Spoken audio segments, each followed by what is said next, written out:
Welcome to the mother relay. We're covering today's top boxing news.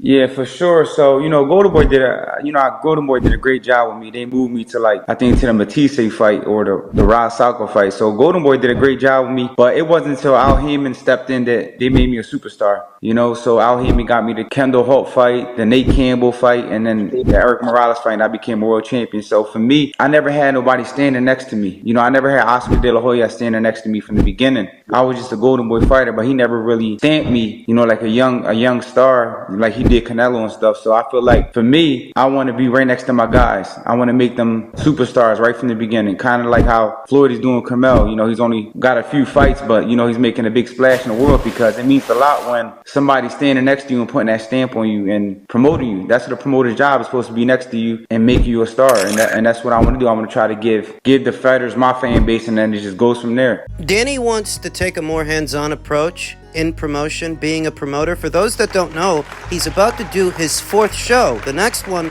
is going to be in Atlantic City. When you think about that, that's more shows already. 4 more than Lions Only Promotions have ever done, or Man Down Promotions have ever done, DHP have ever done, GTD, Gervonta Davis Promotions have ever done. Don't confuse these dummy promotional outfits with real promotional outfits that do their own shows, because that's the earmark of a promoter. You promote your own cards. There's more to being a promoter than just having a little insignia on the poster. Your insignia on a fight card that you're not paying for through relationships with broadcasters that you brokered. The money to do it all is coming from someone else because you're not a real promoter. And that's what we see with DHP and GTD and Lions Only, Man Down, right? Though what caught my attention about Danny Garcia's recent appearance on The Boxing Voice is he said that Golden Boy did a good job of guiding him, but he didn't become a superstar until he started working with Al.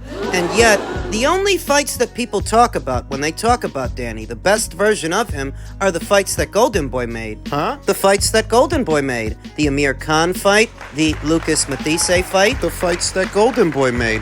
When you talk about Danny Garcia's career best wins, both of them came under the Golden Boy Promotions banner, not the PBC banner. When did PBC turn Danny Garcia into a star? When? Did I miss it? When did he go on to sell out arenas with fights that he was headlining? When did he go on to become a big pay-per-view draw? When did that happen? Because by my count, he's only ever headlined a pay-per-view once, and he wasn't even the A-side fighter. He wasn't the marquee attraction. The marquee attraction was Errol Spence Jr., and that's the only time Danny's ever been the main event of a pay-per-view, or at least in one. Al didn't turn Danny into a star, or Sean Porter, or Keith Thurman, or a good number of the fighters under his PBC banner. They didn't go on to become stars like Canelo, Anthony Joshua, Tyson Fury.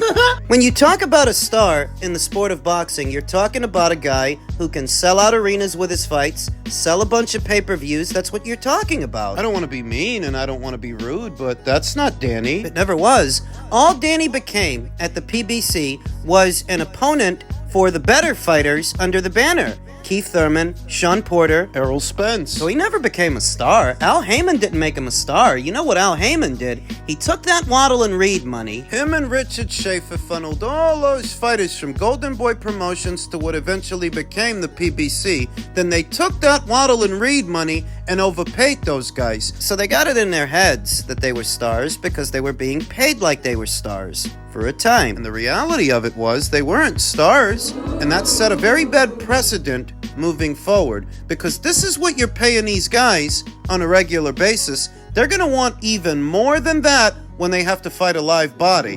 Al Haymon was probably a decent manager when he was just managing fighters. It's not until he tries to put on his promoter hat that the problems begin, and that's a different skill set with a different set of interests than what a manager has in managing fighters, promoting fighters, and promoting fights. Sometimes the fighters ain't gonna like you because you've got to do what's right for business. As a promoter, whereas Al is a promoter, it seems all you did was fritter away Waddle and Reed's money, overpaying these guys, fritter away Showtime's money and Fox's money, overpaying these guys. A manager's mindset who manages fighters in the promoter role, it's not going to work, and it didn't. It didn't work on NBC, it didn't work on Showtime, and it didn't work on Fox. It didn't work. His philosophy, I don't think it's working now on Amazon. Manager's interests and a promoter's interests are not the same thing, and when you have one guy acting as both, Al Haymon didn't create any stars. None. Danny Garcia was not a star. He was a somebody at a given weight for a time, though never a star. You're only a star when you tick off on certain boxes, and he don't tick off on none of them. The three PBC fighters that either went on to become stars or came close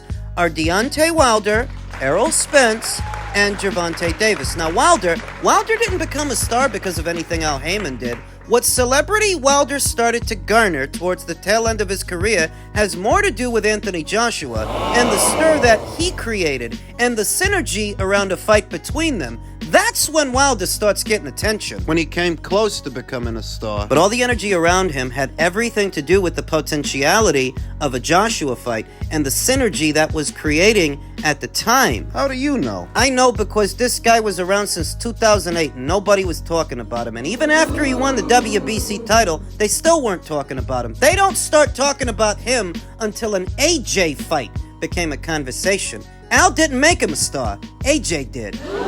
I think they did a better job with Spence.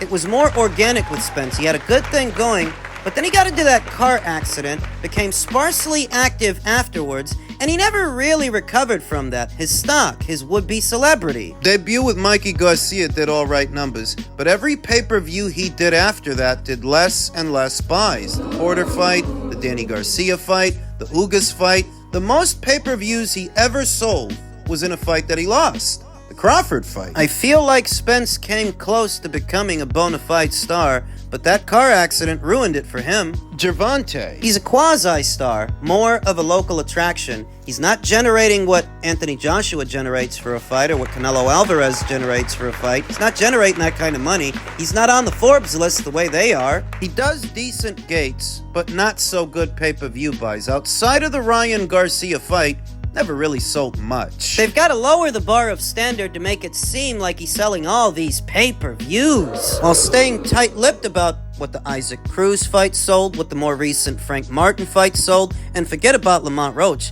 That ain't gonna sell nothing either. Because he ain't a star. He's close, because he does decent gates. He does do good gates. Though on average, his pay-per-views just don't sell all that much. They don't. Al Haymon never made a star. You're thinking to yourself, what about Floyd? All the success that he got for Floyd. Top Rank built Floyd. Top Rank groomed Floyd. Whatever success Floyd went on to have after that, it's after the vetting process he was put through by Top Rank. Not Al. Al don't know nothing about grooming fighters. You were just in the right place at the right time to go into business with a generational talent, but you didn't make him. So you know. When I hear Danny Garcia say that he didn't become a star until he started working with Al, when the hell was Danny Garcia a star? Not being facetious, I'm being serious. All the promises that I've ever been told from Al have always been made to the T. A lot of people don't have much interaction with Al, but like, what is it about Al that you appreciate, Al that you like? I mean, what is it about the Al Haymon effect for you? You know, it's easy to talk about what people do for you. Easy to talk about the positions that they'll put you in. As athletes, as entertainers, a lot of promises get made. Most get broken. Most get broken. All the promises that I've ever been told from Al have always been made to the T.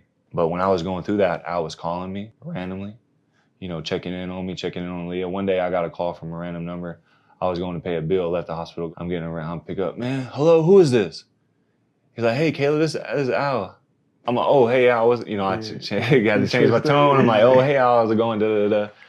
Just checking in on me. And, you know, when I first had her and people stopped getting a hold of me, never changed his feelings about wanting to sign me, and that meant a lot. You've been with Al for a while. Like, what's the best piece of advice Al has given you? The best piece of advice is take care of your body, because it's the only thing taking care of you.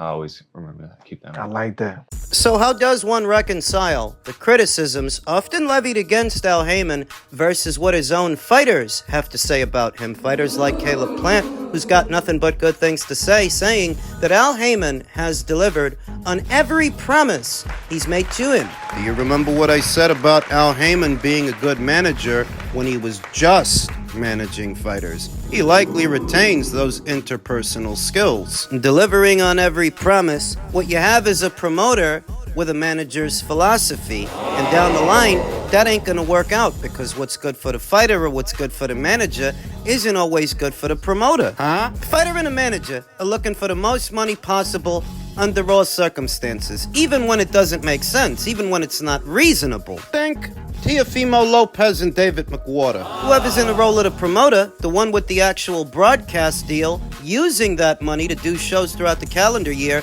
has to decide whether or not what that fighter wants makes sense. Is it cost feasible? So that when an ESPN is giving you a budget to do shows throughout the calendar year, you're not being frivolous with spending, overspending to satisfy a fighter's financial demands. Manager's fiduciary duty is to his fighter, whereas the promoter's got to look out for his broadcast partner. Because if that promoter doesn't look out for his broadcast partner and he's not delivering to that broadcaster the metrics that that broadcaster might want when it's time to renew, they won't. Standard dichotomy. And that's usually the dynamic. Where things are different with Al is you've got one guy acting as both manager, advisor, and promoter. So the advice you're giving these fighters, at least some of them, is in the best interests of their bank accounts, which may not be in the best interests of your broadcast partner. I.e., you're overpaying these guys. You were overpaying these guys. You turned them all into a bunch of spoiled brats. Which wasn't in the best interests of NBC, wasn't in the best interests of Fox Sports, wasn't in the best interests of Showtime. Fights like Spence versus Porter, Spence versus Danny Garcia, or Spence versus Ugas ideally would have been billed as regular fights as part of a regular schedule because they could have brought in millions of views to the platform. You put those fights behind a paywall to get him a little bit more money, and in the end, you didn't get much. I don't think most of the boxing fans realize that pay-per-views and billing a fight as a pay-per-view, that's more for the boxing people than the broadcaster. The ones who really benefit from that or are trying to are the boxing people. What the broadcaster benefits the most from is sustained viewership as part of a regular schedule. A regular schedule of fights that consistently delivers eyes to the platform. That's what the broadcaster benefits from. That's what they're giving you a budget for. So that when you shortchange your broadcast partner by constantly billing fights as pay-per-views to try to get the fighter a little bit more money, perhaps more than they actually deserve, fractures the relationship between you and the broadcaster, because after a while, the broadcaster starts to ask themselves, what are we giving these guys money for? We're not getting much out of this. Now that's when it comes to the fighters that Al Haymon prioritized. The ones that he thought of as stars. The ones that he didn't, like Adam Kovnowski or Luis Ortiz, more recently, Rolly Romero, he costed those fighters opportunities to make money.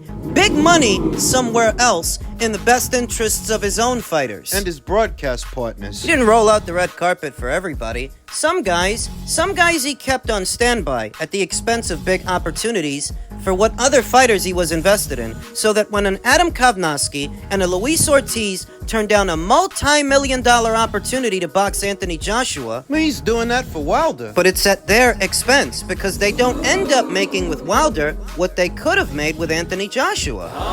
It's the same with Rolly. Rolly turned down a main event slot against Ryan Garcia that would have got him more money to fight on an undercard against Isaac Cruz, and he lost. He lost for less money. He lost his alphabet title. That's what happens to the guys he's not that invested in, but he keeps in his back pocket for the guys he is invested in. That's the conflict of interest with acting as both a manager and a promoter. When you're managing, when you're advising the fighter, are you advising the fighter in their best interests or your own as a promoter? The philosophy is flawed. While some fighters may still be singing Al Haymon's praises after his PBC's been given the boot from NBC, from Fox, and from Showtime, what is consistent is that flawed philosophy that is not sustainable. Simple question. If a Matchroom went from doing 36 to 40 shows in a calendar year down to just 6, Most of which are pay-per-views. would you be singing Eddie Hearns' praises? Would you be talking about what a guru he is, what a wizard, if he went from doing 36 to 40 shows in a year to just 6. You know the answer. And thus, how Al Haymon could retain this reputation for being a mastermind with a master plan after so many failures and so much overspending, What are you, blind? or in denial. You must be. And finally, in men's light heavyweight news, Bob Arum on the IBF ordering Artur Beterbiev to fight Michael Eifert next. It's totally insane. It's a burden to be undisputed.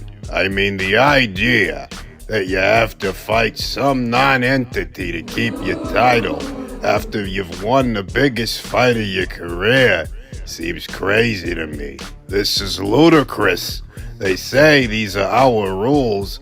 Well, then change the rules. What Bob Arum seems to forget is that Artur Beterbiev has benefited from the mandatory process the same as Michael Eifert. In fact, if not for that mandatory process, which is a necessary evil, Artur never would have became champion. I remember years ago when he was coming through and climbing up the ranks, he had a reputation then. Oh yes, he was the guy who was said to have beaten Sergey Kovalev in the amateurs. A hard puncher, a dangerous one, and nobody was going to fight a guy like that willingly. If not for the mandatory process and fighting in those eliminators, he would have never got a shot. How soon Bob forgets. And what about his other champion at the time, Alexander Vajdik? It was through the mandatory process that he was able to challenge for the WBC title against then champion Adonis Stevenson, who for a long time was having his pick of the litter of overmatched opponents in order to extend his reign. If not for Vajdik becoming a WBC's mandatory,